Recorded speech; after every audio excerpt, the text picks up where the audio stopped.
ಚಿತ್ರದುರ್ಗ ಉಸ್ತುವಾರಿ ಸಚಿವ ಡಿ ಸುಧಾಕರ್ ವಿಧಿವಶ. ಸಚಿವ ಡಿ ಸುಧಾಕರ್ ವಿರುದ್ಧ ನಡೆದಿತ್ತ ವಾಮಾಚಾರ. ಕೆಲ ದಿನಗಳ ಹಿಂದೆ ವಾಮಾಚಾರದ ಕುರುಹು ಪತ್ತೆ. ಚಳ್ಳಕೆರೆ ಪಟ್ಟಣದ ಡಿ ಸುಧಾಕರ್ ಮನೆ ಬಳಿ ಪತ್ತೆಯಾಗಿದ್ದು, ಚಿತ್ರದುರ್ಗ ಜಿಲ್ಲೆ ಚಳ್ಳಕೆರೆ ಪಟ್ಟಣದ ಸಹೃದಯ ಬಳಿ ಪತ್ತೆ. ತಾಮ್ರದ ಪತ್ರ, ನಿಂಬೆಹಣ್ಣು ಮತ್ತು ಮಾಂಸದ ತುಂಡು ಬೋರ್ವೆಲ್ ಬಳಿ ಪತ್ತೆ. ಆ ವಿಡಿಯೋ ಈಗ ಎಲ್ಲ ಕಡೆ ವೈರಲ್.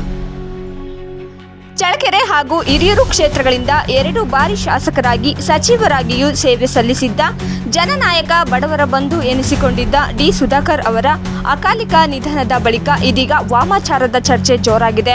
ಅನಾರೋಗ್ಯದಿಂದ ಮೃತಪಟ್ಟ ಸುಧಾಕರ್ ಅವರಿಗೆ ಸರ್ಕಾರದ ಗೌರವಗಳೊಂದಿಗೆ ಅಂತಿಮ ನಮನ ಸಲ್ಲಿಸಲಾಗಿದ್ದು, ಮುಖ್ಯಮಂತ್ರಿ ಸಿದ್ದರಾಮಯ್ಯ, ಉಪಮುಖ್ಯಮಂತ್ರಿ ಡಿಕೆ ಶಿವಕುಮಾರ್ ಸೇರಿದಂತೆ ಹಲವು ಸಚಿವರು ಹಾಗೂ ಗಣ್ಯರು ಅಂತಿಮ ವಿಧಿವಿಧಾನಗಳಲ್ಲಿ ಭಾಗವಹಿಸಿದ್ದರು.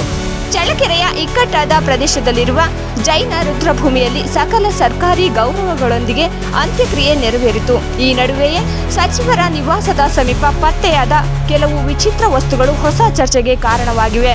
ಸಚಿವ ಸುಧಾಕರ್ ಅವರ ಮನೆಯ ಸಮೀಪದ ಬೋರ್ವೆಲ್ ಬಳಿ ತಾಮ್ರದ ಪತ್ರ, ನಿಂಬೆಹಣ್ಣು, ಮಾಂಸದ ತುಂಡು ಸೇರಿದಂತೆ ವಾಮಾಚಾರಕ್ಕೆ ಬಳಸಲಾಗುತ್ತದೆ ಎನ್ನಲಾಗುವ ವಸ್ತುಗಳು ಪತ್ತೆಯಾಗಿರುವ ವಿಡಿಯೋ ಸಾಮಾಜಿಕ ಜಾಲತಾಣಗಳಲ್ಲಿ ವೈರಲ್ ಆಗಿದೆ.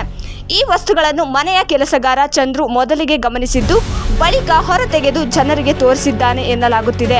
ಈ ವಿಡಿಯೋ ಇದೀಗ ಹಿರಿಯೂರು ಮತ್ತು ಚಳ್ಳಕೆರೆ ಭಾಗದಲ್ಲಿ ವ್ಯಾಪಕ ಚರ್ಚೆಗೆ ಗ್ರಾಸವಾಗಿದೆ. ಇದು ಸಾಮಾನ್ಯ ಪೂಜೆ ಅಲ್ಲ, ಉದ್ದೇಶ ಪೂರ್ವಕವಾಗಿ ವಾಮಾಚಾರ ಮಾಡಲಾಗಿದೆ ಎಂದು ಕೆಲವರು ಹೇಳುತ್ತಿದ್ದರೆ, ಮೂಢನಂಬಿಕೆಗೆ ಸಾವನ್ನು ಜೋಡಿಸುವುದು ಸರಿಯಲ್ಲ ಎಂದು ಇನ್ನೂ ಕೆಲವರು ಅಭಿಪ್ರಾಯ ವ್ಯಕ್ತಪಡಿಸುತ್ತಿದ್ದಾರೆ. ಗ್ರಾಮೀಣ ಪ್ರದೇಶಗಳಲ್ಲಿ ಶತ್ರುಗಳ ವಿರುದ್ಧ ಸೇಡು ತೀರಿಸಲು ನಿಂಬೆಹಣ್ಣು, ತಾಮ್ರದ ಪತ್ರ, ರಕ್ತ ಅಥವಾ ಮಾಂಸದ ತುಂಡುಗಳನ್ನು ಬಳಸಿಕೊಂಡು ನಿಗೂಢ ಶಕ್ತಿಗಳ ಆರಾಧನೆ ನಡೆಸುವ ನಂಬಿಕೆಗಳಿವೆ.